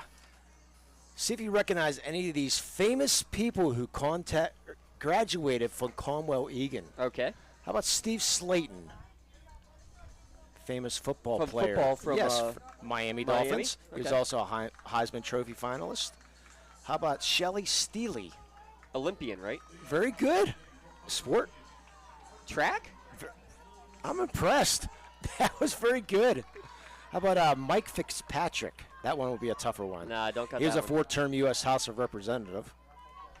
And Mark Swiker was the 44th governor of Pennsylvania, also graduated for Conwell-Egan as a first pitch ball to Lily Maluski. And Joe McEwing. You might get this one, possibly. I don't recognize McEwing. He's the third base coach of the Chicago White Sox. Oh, okay. Interesting. Yeah, all graduated from Conwell-Egan. Next pitch up high, ball 2. The governor, I wonder if that was the governor that Sophia Putterman was talking to us about before the game, who helped in the fundraising. I was thinking that, but I didn't Google it before. He was the 44th governor of Pennsylvania. Don't know what Governor Wolf is right now. Here comes the 2-0. There's a strike. I would say no because I know Casey was before that. So I would say it was not Swiker. Count goes to 2-1. Yeah, this school almost didn't exist 10 years ago, and all of a sudden it's 10 straight championships of the Catholic League. Or not of the Catholic League, excuse me, of District 12. Another strike there for Fry. Gets the outside corner. Count goes to 2-2. The Lily Maluski, who grounded out the third her first time up. Lancers are up 2-1. Comes the 2-2. Weak ground ball fielded by Erlen Nogue. Will make the throw over the first for the first out. Yeah, good job to get that, too. It was a ball that was off the handle, and it took a really high second hop. It's that in-between hop you don't want to get, and because of that high second hop, it hits and skips on her. Good job to stay with it and make the play. And Sister Molly will step in. Was part of those state championship teams of the 10 and under and 12 and under. For Molly Maluski. First pitch, a strike. 3 hits in the game so far for Conwell-Egan, 5.5 for Neshannock. She's also part of the volleyball team and the basketball team. She was on that team that made it to the district or the finals in basketball. 5-3 put out there and a weak ground ball. Yeah, 2 up, 2 down. Another one off the end of the bat. Neither team really doing a good job of barreling up a lot of these hits, other than maybe the double by Bresnan, who's now coming to the plate. Her double back in the third, and even Erlen's 2 hits in the game. Not the strongest balls that we've seen hit. So Ange Bresnan will step in with 2 outs on here in the top of the 5th inning. Neshannock 2-1 advantage. Comes the first pitch. There's a strike. I'm going to go back to Molly. She broke 2 bones while playing in 12 and under league. Dedication. Yeah. I'm sure she was right back out there the next day. Well, without a doubt. Probably played shortstop and didn't make an error either. Here comes the 0-1. That's outside. Wind really picking up now, blowing from left field to right field. Good 15-mile-an-hour wind blowing here at Beard Field. Yeah, you're probably in heaven right now looking at the football stadium out. Your seat up there, can you see your seat or close to it? Next pitch, a strike at the letters. I can see where I was sitting the first time I went to a Penn State game during my high school days when I was starting to look at schools. 2 out here in the top of the 5th. Comes the 1-2. That's popped up. It's going to go out of play. I can say I've never been to a Penn State game yet. Yeah, we need to change that up at some point then. Yes, I need to make one. My brothers have been to a couple, but I'd like to at least experience one game. I can see actually where in the student section I would have been when my sister snuck me in when I was like 3 years old. Goes the 1-2 to Bresnan. Change up, weakly hit. Fry's going to field a good job by the second baseman to come over in Giardona to cover first. And the play goes 1-4, 3 up, 3 down. 2-1 to Shannock. Here to go to the bottom of the 5th. You're listening to high school softball here in the Lawrence County Sports Network, powered by LCCAP. And today's True A Championship game broadcast presented to you by the Lawrence County Community Action Partnership. Lots of great programs through LCCAP. One of them that we really like the Personal Responsibility Education Program, the PrEP program, which encourages healthy choices among at-risk youth from ages 10 to 19. Excuse me, using positive evidence-based programming and integration of an 8-week curriculum called Making Proud Choices. And I remember there was an event back in the fall with the PrEP program that involved, if you went to 2 or 3 of these sessions, that you were able to get like $150 or $200 gift card. So any student who's age 10 to 19 who doesn't need an extra $150, $200 gift card. So please check out lcap.org, look the PrEP program, PREP, and see when the next session might be. And get your hands on, some Amazon, Walmart gift cards. It's worth it. Without a doubt. So thanks to the LCAP for doing that. And by the way, Conwell-Egan did not warm up their outfielders every inning. I forgot about that. We were going to mention that, but they didn't go through their lineup either. Didn't go the single foul. I liked what they did because they are the Eagles and almost like the flying like the soaring like the Eagles going out. So yeah, kind of similar to when Laurel goes out for their warm-ups. Mm-hmm. Right, exactly. And give a shout out to that Laurel Spartan team. 5 losses on the year, 1 to Beaver and 4 to Neshannock. I mean, what incredible season that they had. Addie Fry steps in 0 for 2 in the day, reached an error and scored in the first and walked in the third. Boy, you thought 2 runs in the first, like here we go. But good job by Cesar, calming this, settling things down. Next pitch inside, ball 2. I noticed everything to Fry is inside. They don't want her to extend the hands, and really almost every batter, they've been inside. Can't extend the hands. When they do, they're fouling it off. Look at Katie Brennan in center field. She's about as deep as you could get. There's a strike. Fences are 220. She's probably 200. Yeah, 220 in center, 200 down the lines.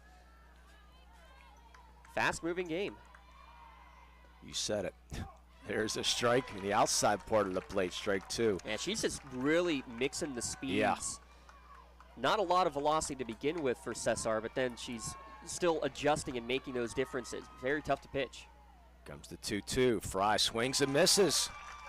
Second strikeout for Cesar. And that gets the Conwell-Egan faithful to their feet, though I enjoy the ones who are sitting down to our left line that are using the advertisements as little mock umbrellas, because you're not allowed to bring an umbrella into the stadium. Oh, that's sad. Or at least not while you're in the bleachers. Yeah. Newman, first pitch up by ball 1. Of course, that's one of my pet peeves anyways, using an umbrella in a 90-degree day. So how do you feel about using the Penn State Health sign over there? I like that, though. That's called creative thinking there. Comes the 1-0. Newman fouls it up out of play. But again, out in front, everything out in front. You see Coach Nogue saying the same thing. You're turning, you're so far out in front, you got to wait on the ball. Shannock with that 2-1 lead here in the bottom of the 5th. State championship 2A softball. Comes the 1-1. Newman fouls that. Hunter Newman, who had the, according to the official score, the RBI reach on an error. She's 1 for 2 in the day.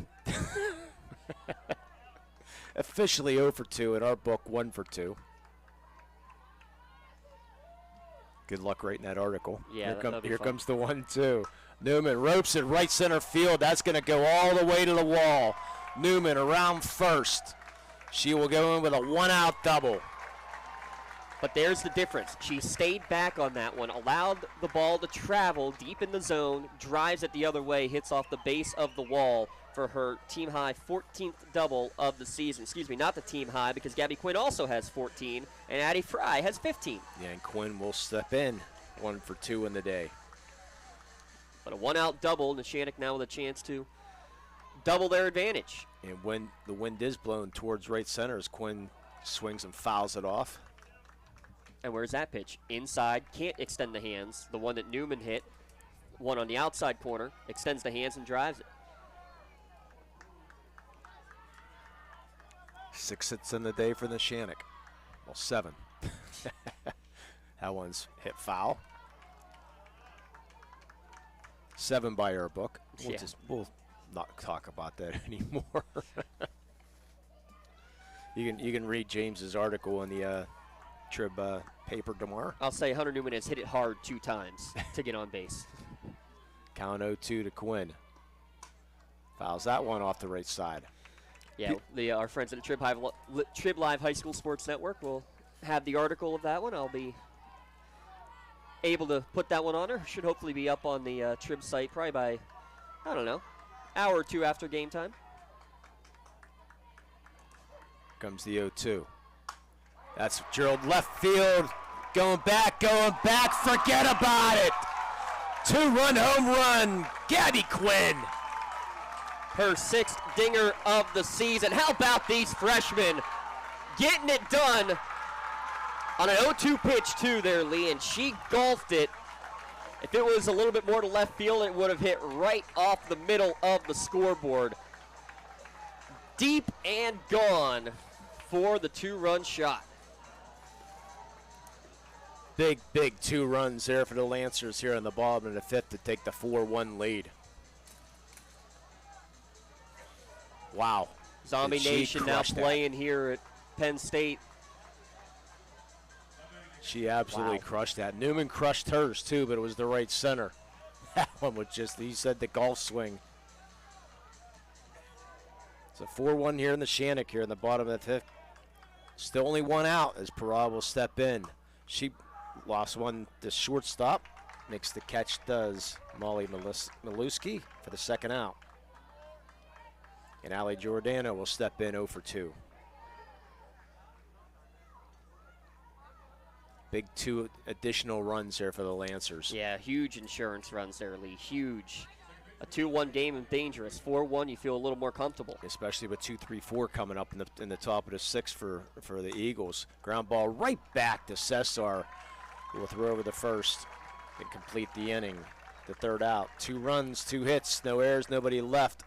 At the end of 5, it's 4-1 to Shannock. You're listening to high school softball here at the Trib Live High School Sports Network and the Lawrence County Sports Network, powered by LCCAP. Diagnostics Direct Inc. is your direct supply line for disposable gloves. Founded in 1995, Diagnostics Direct began importing and distributing various brands of disposable gloves, and since then has secured their own product line and trademark, VersaPro. Diagnostics Direct provides gloves for healthcare providers and a wide range of other industries for as low as $4.95 per 100 gloves. Visit them online at diagnosticsdirectinc.com. Diagnostics Direct, providing superior products while maintaining economical pricing. A good teammate is always available when you need them, just like Realtor Mark Walzer of Keller Williams. Mark Walzer serves Lawrence County and surrounding areas full-time to make the real estate buying, selling, and investing process a win-win for everyone. For more information, call 724-730-8813 or visit his website at markwalzer.kw.com. To immediately connect with buyers and sellers, go to his Facebook page, Mark Walzer, Keller Williams Realty. And welcome back to Beard Field. 4 runs, 8 hits, 1 error for the Neshannock Lancers. 1 run, 3 hits, and 1 error for the Conwell-Egan Eagles. Take us home, Mr. Dotson, through 6 and 7, and hopefully in the Shannock Championship.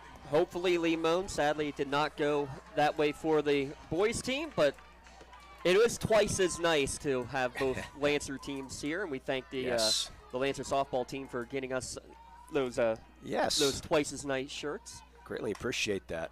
First pitch popped foul right towards us.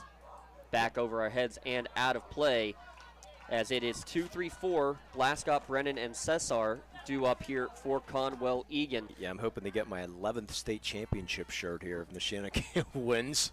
Got the basketball shirt. Got 9 from North Allegheny. This one fouled back to the screen, 0-2 the count. How about only the 9th time and technically 10th time as well with DuBois Central Catholic also doing it this year, but that you've had a baseball and softball team both playing for a state championship. Yeah, and I did not see if DuBois Central won yesterday softball, or not. They lost? Softball lost yesterday. Okay. 0-2 pitch just misses upstairs to Blascott, who was 2 for 4 with a ribby. It's still hard. And still hard to believe that Fry doesn't have a strikeout. Yeah, no kidding. Here comes the 1-2. Ground ball past the third baseman for a lead-off single for Blascott. It was a changeup that was driven hard, and it bounced over the glove of Gabby Quinn. Well, let's see. If they gave Molly Maluski an error, they should give They should give Gabby Quinn an error, even though it is a hit. Yeah, they did give it a hit. Okay. So Blaskop on base for the second time. Sorry, I need to let that go. No, you don't. That was almost the same play. But anyways. So now Katie Brennan to the plate. Very dangerous spot right now. First pitch outside corner for strike one. Brennan 1 for 2, had the single and advanced to third on the error back in the third, but was tagged out as she tried to advance home on a ground out. Yeah, that double play is certainly looking like one of our nominees for Mainly Chiropractic Play of the Game. Yeah, she works at the Competitive Edge softball camp over the summer. So she's being able to share her knowledge about the game to younger kids and see the enthusiasm they teach younger kids. Great stuff that we got there from the assistant coaches there at Conwell-Egan. Greatly appreciate it. 1-1 to count now to Brennan as Fry winds and fires. Ground ball towards second base, and it gets through. Looks like Giordano came up a little bit limp as she tried to step off. Something didn't look right there, and it got under the glove and into the outfield. That should go down as a hit as well, as it was just out of her reach, though a play that I think she feels she should be able to make 9 times out of 10. That's a questionable one there. I'm gonna let the official score give that one. But nonetheless, it's first and second and nobody out, though. That brings up the cleanup hitter, Alana Cesar, who grounded into that double play. They still haven't even put anything up on the board for that one. No, not yet. They're still talking about it. First pitch misses upstairs for ball 1. They're calling New York. And the only reason we'll wait is because there is an official scorer for these state championship games, so that's what we got to go with. Cesar swings and fouls this one down the right field line. Good Neshannock contingency over there down the first base line. Yeah, my first thought was error in the play just because she didn't have to really go to her left, and it is an error. So that was the first questionable one that we had, really. Strike 2 called on the outside corner. Sometimes the official scorer is going to realize this is high school and not college. Right. And not major leagues. 1-2 the count. Neshannock with a 4-1 lead in the top of the 6th, but Conwell-Egan has the tying run at the plate. 1-2 misses high and away. Count even at 2-2. And you also got to remember this is a freshman in the circle, Addie Fry, who has been dominant 19-0 on the year, over 100 innings pitched. But how is she going to fare now with a little bit of pressure in the state title game, top of the 6th inning? She got out of it in the top of the first. This one foul back to the screen. Count will remain 2-2. You're right, a bases loaded opportunity in the first. A runner at third with 1 out in the third. They got a double play to end that inning. But definitely not her very fast fastball here today. Is Conwell-Egan doing a nice job. No strikeouts yet, but this one ripped the other way, and it's going to drift foul. Be laying at about 3 to 4 feet foul down the right field line. Conwell-Egan doing a good job getting the contact, putting that ball in play. Again, no strikeouts on the day for Addie Fry, who has 172 on the season. Fry gets the call, winds and fires the 2-2, misses upstairs. Good hold from Cesar. Count runs full, nobody down. Here at the top of the 6th inning. And the Eagle bench up on their feet, leaning against that, leaving over the rail, encouraging Alana. They finally get the call in, a late time getting it in, and Cesar wisely asks for time. And it is granted. So now she'll step back in, full count pitch coming. Swung on and missed. There's the first strikeout and a big one as she got Cesar to wave at an outside pitch. Yeah, questionable whether it was going to be in the strike zone or not. Cesar thought it was going to be. Big strikeout. Here's why it's big, though, Lee. After those top 4 batters, 5 through 9 are currently 0 for 9 on the day.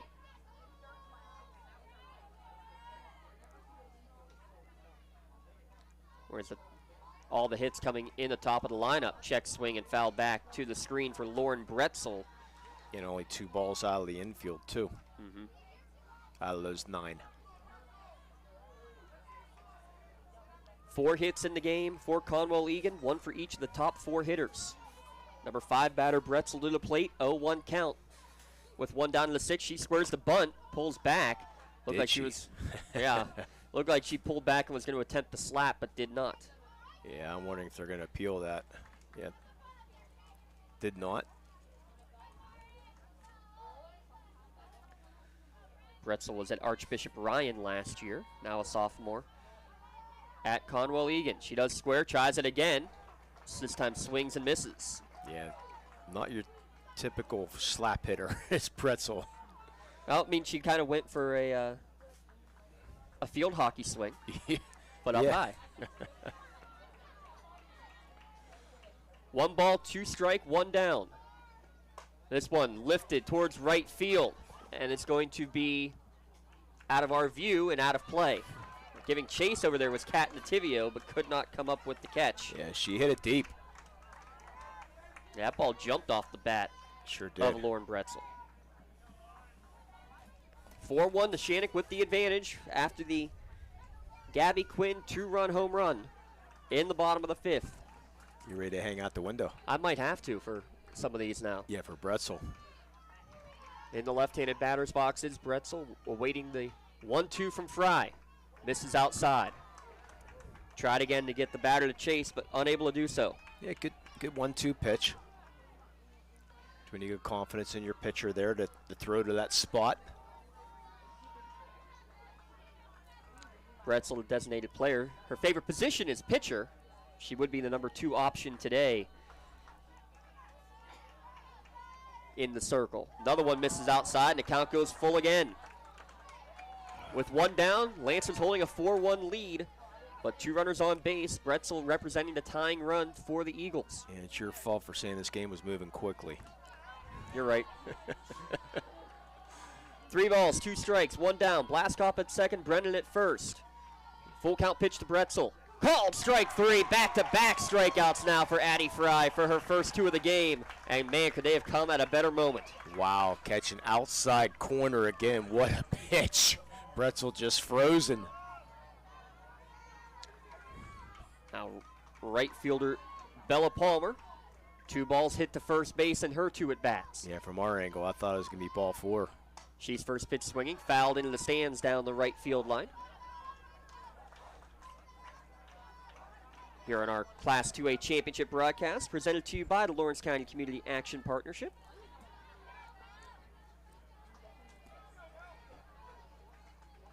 Fry, deliberate, the freshman gets the sign. So does her sophomore catcher, Parad. Here comes the pitch. Ground ball right up the middle, off the glove of Fry, and she's going to make a throw to third base to get the out because the runner at third, or going to third, held up, didn't realize it was a forced play. And didn't realize it was 2 outs. So Blaskoff, if she's running the whole way, it would have been a bang-bang play at third. Good heads-up play, though, by Fry, realizing when she picked that ball, her back was faced towards, the back was faced towards first base. She had a clear view at third, easier play. Good heads-up play. A fielder's choice 1-5. Don't see that too often. And somebody not happy on that third base side. Couldn't tell if it was a voice of a fan in the stands.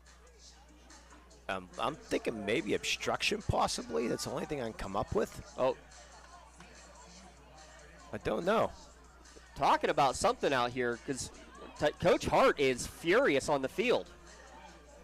That's the only thing that I can come up with is maybe that Blaskoff, why she held up because the no game might have been in the line or of running. That's the only thing I can come up with. Home plate umpire is getting. Yeah, I just heard what Coach Hart said. I want to appeal that there was interference, is what she just said. Because that's the reason. That's probably the reason why Blaskoff could not get the third. Well, and here's the thing: as a runner, if there is somebody in your path, you have to basically run through them to earn that interference call. Right. If you slow up or try to run around, you're not going to get that call. But we were watching the ball. Yeah, I did not see anything. Well, we're gonna, and she's got her case. Watch this. We got. Thanks thank you. Thanks to our play. Watch our replay here. As Blaskoff does run in the no-gay, so that's a legitimate gripe.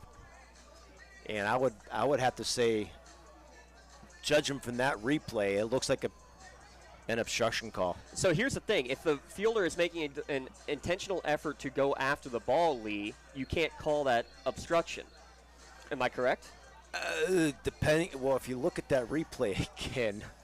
So, what happened was it was the ball deflected off of the glove, which meant then Erilyn Nogue, the shortstop, had to go and adjust her route to the ball. And that exactly is why there was the holdup. I'm going to try that one more time here. So as we watch the replay, ground ball off the glove of Fry as Nogue goes to try to get the backup of the play. So she runs right into the runner. That's so difficult because the thing is the ball hit the pitcher's glove, so that's why you're going to have the obstruction because the ball didn't make it to Nalia. Right. So I would have to say a definite obstruction. And if the thing is, the referees don't have the instant replay like the instant replay. If you have that replay, and then you're going to have it. So I mean, looking at the replay, I say it should be bases loaded and 2 outs. So you're saying though, if Fry had not touched it and it was a play that was going to be made by Erilyn the whole way, Correct. You're saying that it would not have been obstruction. Correct. In your mind. Would you agree with that? I can understand that logic. I'm also trying to hear it from the ears of a softball official. These umpires are still talking in the circle and trying to. It's a tough discuss call. It is a tough call. And I said they do not have the benefits. They can't look at the video, my friend. You got to decide on your own. They're going to call it the rules interpretation. I think is what they're going to do right now. Whoever's in charge of this game is an umpire. It's a critical part of this game, though. I mean, you have either bases loaded and 2 outs, or base loaded and 2 outs, or the end of an inning. Right, exactly. So this is a very, very interesting call that's going to be very impactful. Nonetheless. But it's also about who initiates the contact because it's, And again, real quick, though, none of the officials pointed at the obstruction call. Right. So because here's the other thing too, you could also have interference on a runner if they don't do everything they can to avoid a fielder. You're right. Yeah, I didn't see anybody make an obstruction call. That's all right. You're good. I didn't even get this gentleman's name beside us. He is the best. That is all I'm going to say. Okay. From where? Let's see if any of the officials. No official signaled a obstruction call. Nope. No one, unless the first base umpire did, which I don't think he can. But no one second, no one third. Right, because that wouldn't be his. Yeah. That wouldn't be his call. And the home plate umpire did not give the obstruction call, which he can also. Yeah, a home plate umpire wasn't even part of the discussion. He was getting a pinch hitter substitution that was coming in for Neshannock. Which is going to happen eventually. Right. Well, now you got to make sure that you take that back out of the lineup. Well, it's not officially in the lineup right now. Well, he's already written down in his book. Yeah, I guess he has. Yeah, so you got to make sure that's taken away if this is done. Well, they are talking with the rules interpreter still down the first base line, so much for our quick game, Lee. Yeah, I wonder if that's Denny Maynor. Yep, that's Denny Maynor. Of course. Good old Denny Maynor, long-time official. Lee, what could they possibly be discussing here at this point? I mean, what is it in the rules that you would need an interpreter? I mean, because to me, it's a judgment call, whether there was an obstruction or not. I don't know how that can be part of an interpretation. That's, I guess, my question at this point. And Denny Maynor's going to go. He made his decision, so they're going to go get the coaches out. My guess is just where to put the run. Well, you know where to put the runners. The thing is that no umpire made the official call. That's and they're gonna make bases loaded. Inning's gonna be extended. So my guess, I'm just taking a guess here. My guess is since the obstruction happened, they're saying does Erilyn have the right?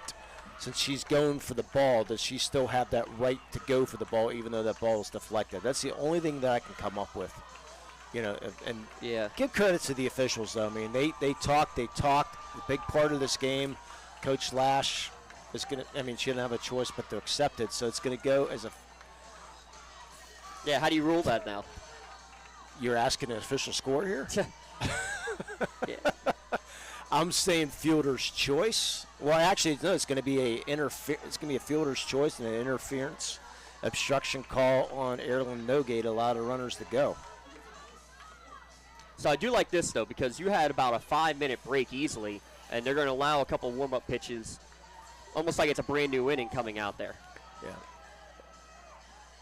We're looking at the official scores. My guess, actually, they did give an error to Neshannock to Erlen Nogay? No, that would be an error on the pitcher because she didn't field it right, or obstruction goes as an error. Okay.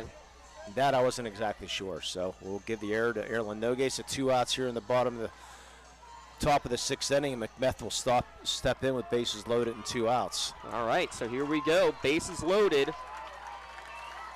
Wow. Macbeth at the plate. She made some incredible plays in the field. Can she cash in at the plate now? First pitch swinging foul back to the screen. And unfortunately, the fans in here don't have any idea if they didn't see what happened. Have no idea why this base is loaded and 2 outs. Yeah. Thanks to our best person beside me here. Well, now I got about 10,000 messages coming in. 0-1 pitch inside corner for strike 2. Bases loaded, 2 down, score still 4-1. One pray from Henry Frankel. I'm surprised he hasn't texted me yet. That's Wolf is the 47th governor of Pennsylvania, by the way. We got that message. Thank you, Mrs. Ryan. The 0-2. Swung on, low floater towards third base, and a good job to get out of the way from Quinn because she couldn't catch it and then didn't touch it to make sure that it went foul. And there was another running into with the base runner in that play.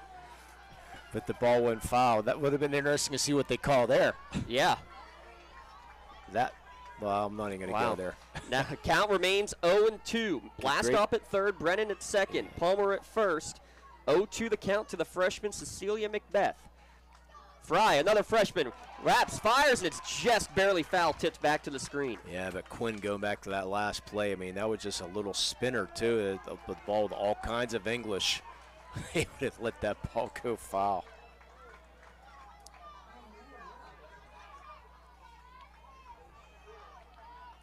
The 0-2. Misses high and away. Great hold to Macbeth. Man, these Conwell-Egan batters have not chased many pitches. Actually, Henry's probably umpiring in New Middleton, Ohio right now. So that's where I'm supposed to be. 1 ball, 2 strike. Bases full of Eagles. Swung on and missed. Tried to check the swing but couldn't. So after the long delay, with the obstruction call putting the runner back on the bases, Conwell-Egan unable to capitalize, and the bases left loaded in the top of the 6th inning. Neshannock maintaining a 4-1 advantage. Fry, no strikeouts all game. She strikes out the side in the 6th. Again, thanks to the obstruction.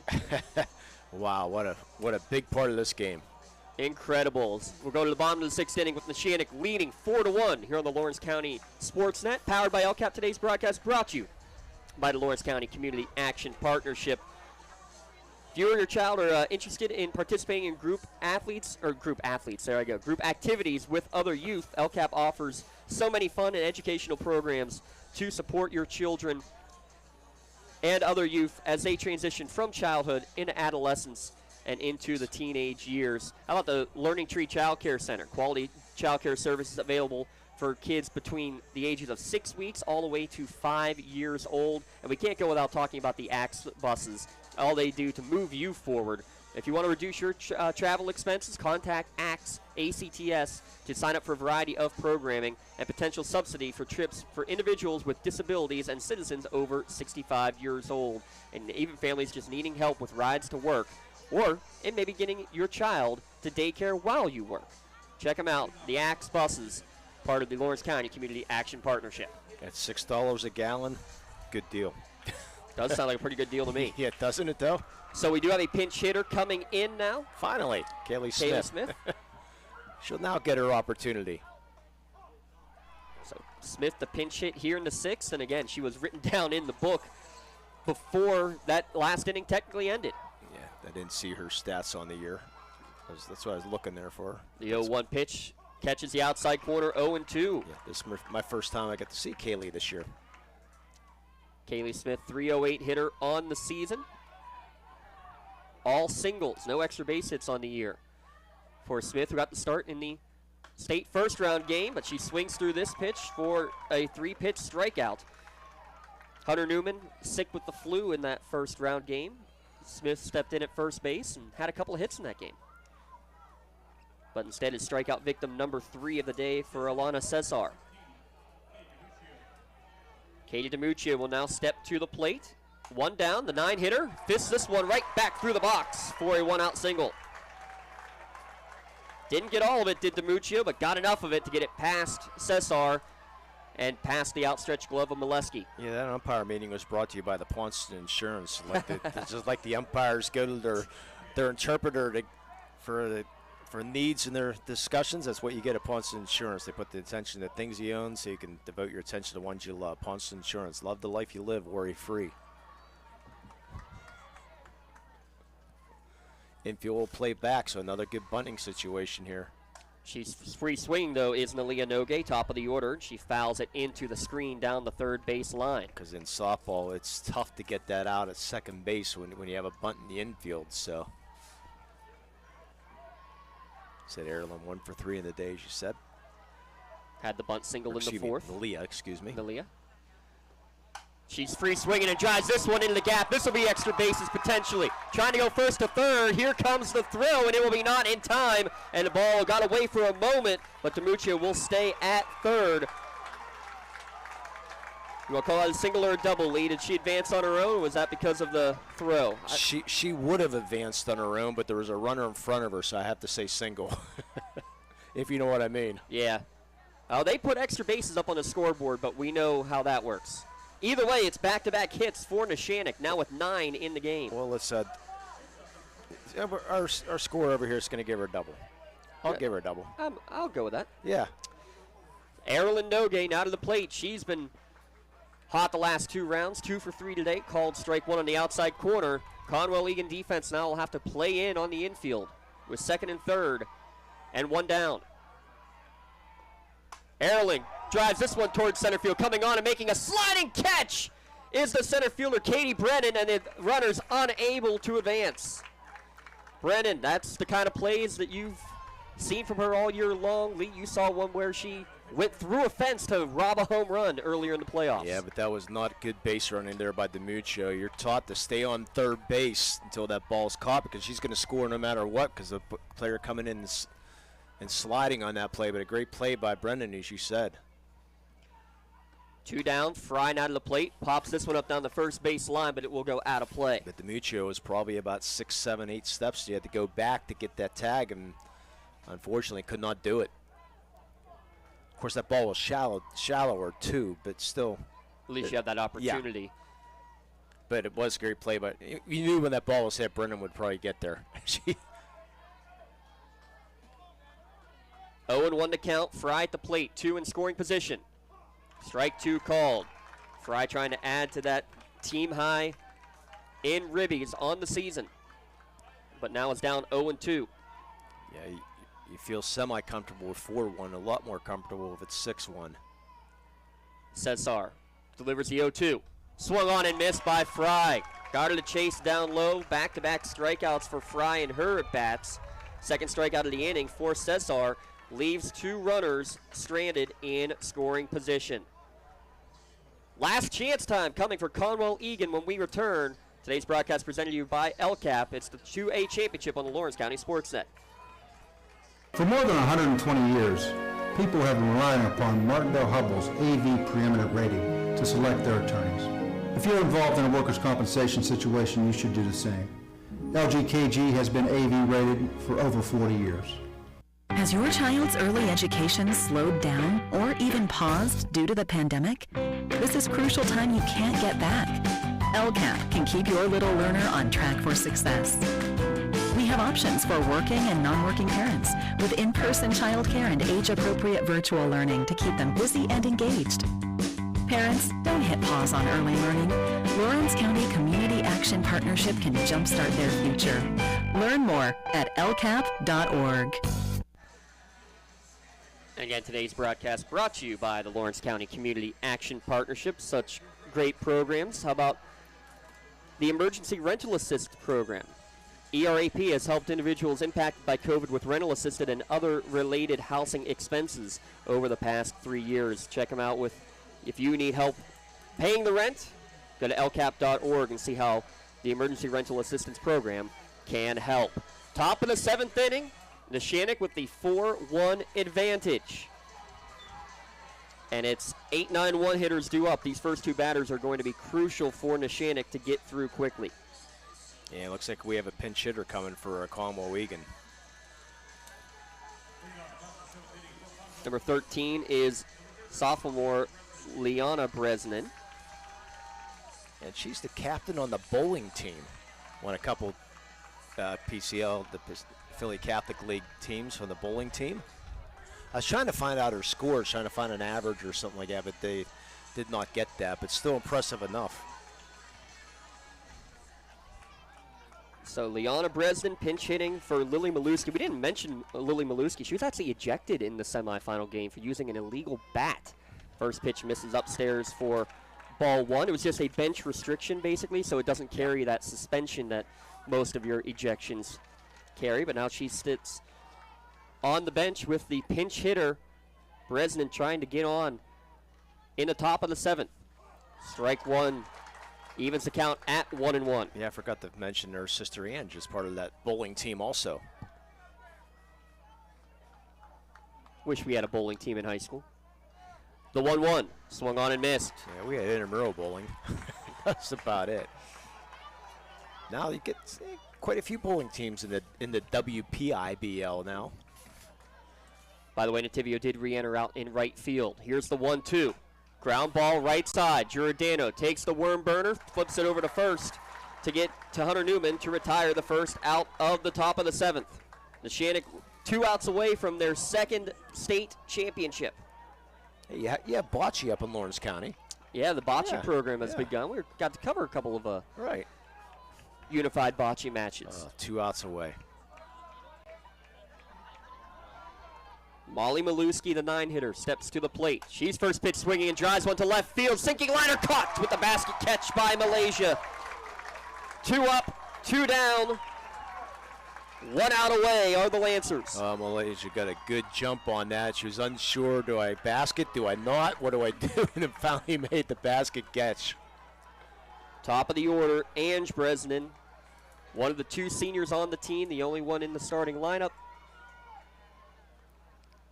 Has one final at-bat. Angelina. She's going to Holy Family University to continue her softball career, but doesn't want the high school career to end yet. Coach Scott has a word with her. That's the offensive conference for the inning. What a year for the Eagles, though. They don't want it to end here. Lancer Nation shirts from the red zone all down the right field line. Here's the first pitch. Misses well outside for ball 1 to Bresnan. Yeah. Addie Fry's going to stay composed here. Trying to throw that through the backstop, her first pitch there. 1 ball, no strike. Bresnan with a double, 1 for 3 on the day. All her hits have gone to the right side. Right down Broadway for strike 1. Evens the count at 1-1. In the shadows of Mount Nittany. The 1-1. Misses away, 2-1.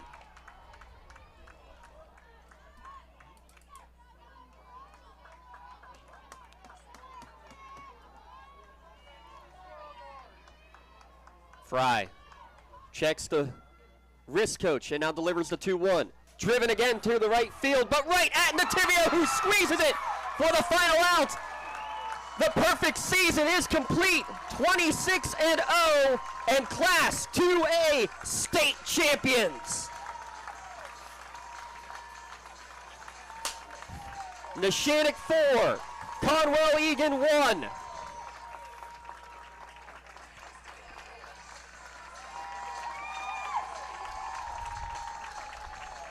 One gold not enough How about 2 district gold and 2 state gold for the Lady Lancers? Basketball and now softball throw in a district gold, or a state gold medal in competitive spirit as well. What a season for Neshannock's Lady Lancers programs, Lee. Fans on their feet here at Neshannock. What a great ball game.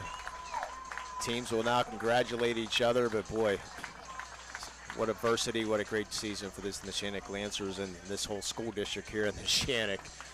And the tears are coming from the coaches right now also. Just a phenomenal job by these Neshannock Lancers. Lancer Nation coming home with a silver and gold here from Penn State. We'll be back in a moment to recap this Class 2A softball championship game. It's presented to you by LCCAP here on the Lawrence County SportsNet. When the high school season heats up, make sure you have the best gear to support your school. Head to the Red Zone on Wilmington Road in Shannock for all your county sporting apparel needs. From sporting goods to custom apparel to embroidery and more, Red Zone has it all. Quality gear for all 8 schools in the County of Champions. Stop by and enter the Red Zone or visit them online at theredzonesports.com. Score big at the Red Zone. At our Cunningham Funeral Home and Crematory, we are a proud 6th-generation, family-owned and operated funeral home located centrally in the Newcastle and Neshannock communities. Our large facility and experienced staff allows us to accommodate any family with personalized services. To learn more about our services and pre-planning, visit our website at www.cunninghamfh.com or follow us on Facebook. Allow our family to help your family. For 20 years, Maley Chiropractic has treated athletes of all ages to help them get safely back to the top of their game. Maley Chiropractic has 3 full-time doctors in their office, and all 3 are former area athletes who have had to battle injuries throughout their careers. They want to help you get safely back on your feet. But more importantly, help stop the injuries before they happen. Prehab before you rehab. Attention all high school student athletes. During your sports season, a $25 visit to the Maley Chiropractic office includes an adjustment and or all therapies necessary. From the athletes of tomorrow to the weekend warriors and everything in between, let Maley Chiropractic keep you in the game. Gold on the diamond for the Neshannock Lancers. Lee Moan alongside, I'm James Dotson. 26-0. That's the way you end with the final broadcast of the year, my friend. That you are exactly right. Our final broadcast here on the Lawrence County SportsNet, powered by LCCAP. Over 120 broadcasts on the season.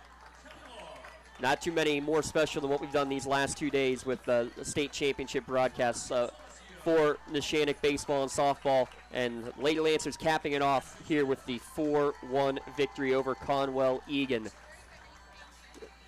Incredible day. Yeah. Incredible day.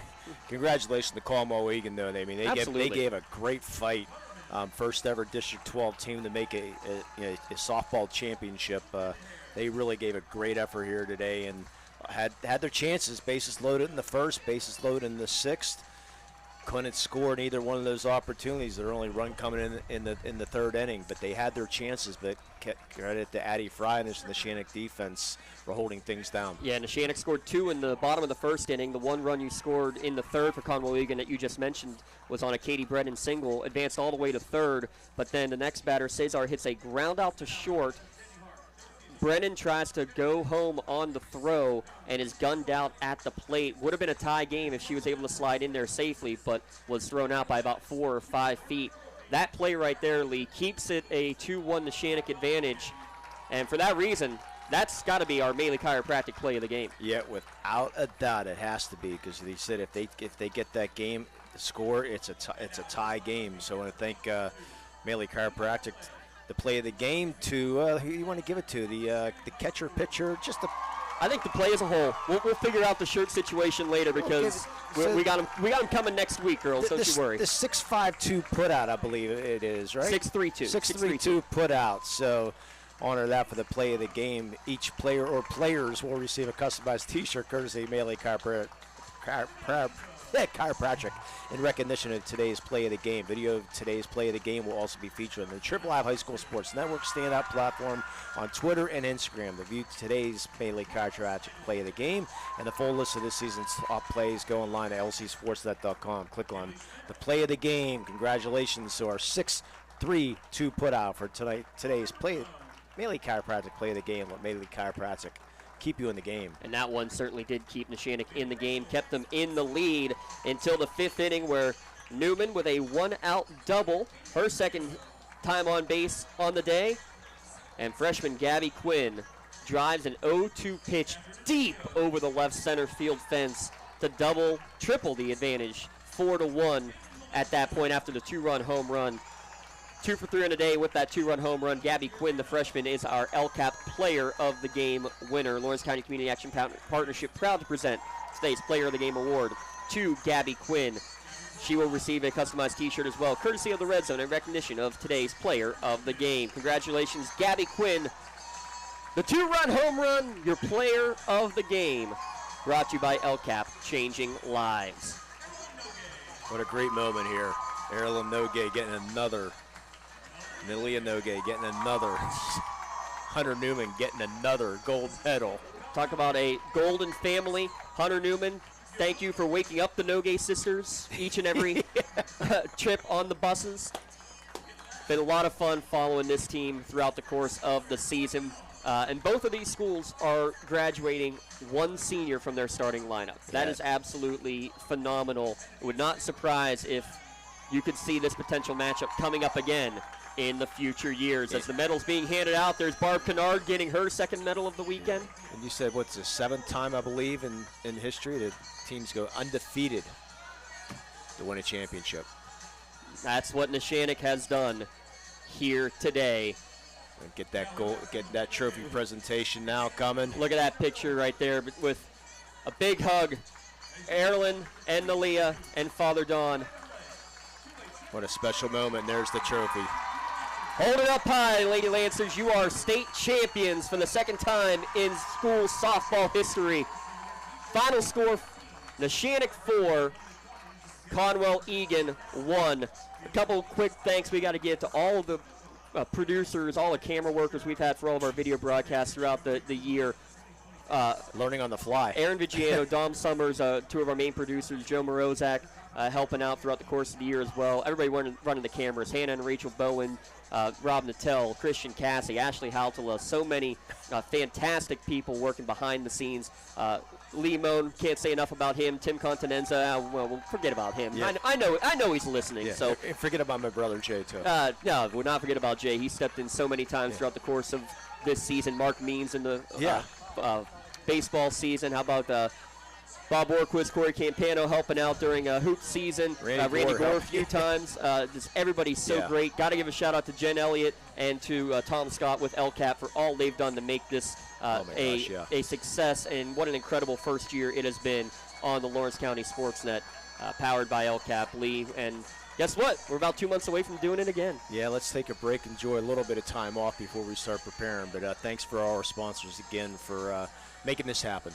We greatly appreciate everything that they've done for us. And all the sponsors. How about the sponsors? And what real they've quick, done for please us? go out. I mean, those listening, please go out and support these sponsors. And when you go eat and go get chiropractic work and get everything you do, please mention you heard it here on the Lawrence County Sports Network. Yeah, Foy Property Management, Mark Walzer of Keller Williams, and Diagnostics Direct, and our Cunningham Funeral Home. They pitched in big time for some of these state playoff games, and obviously the ones who have been with us all year long. Right. Maley Chiropractic, Luxembourg, Garbett, Kelly and George, Pontius Insurance, The Red Zone, Crane Room Grill, Tri-County Principals Association, Something for You All Photography. How about the Union and Mohawk Education Associations? Also stepping up to the plate for the championship games yesterday. How about Union Baseball sending a donation to support the Neshannock baseball team. That was a really fun one to be able to see. Pat Quilero, cousin of Johnny Q, stepping in for some help as well. Just so many great things. Citizens Hunting Company helped out with the games yesterday as well. Can't thank all these great sponsors enough for what they've done for us all year. Please help support them, and hopefully we'll have them back and have you back next season. One final time here from Beard Field. Neshannock 4, Conwell-Egan 1. You've been listening to the Class 2A Championship on the Lawrence County SportsNet, powered by LCCAP.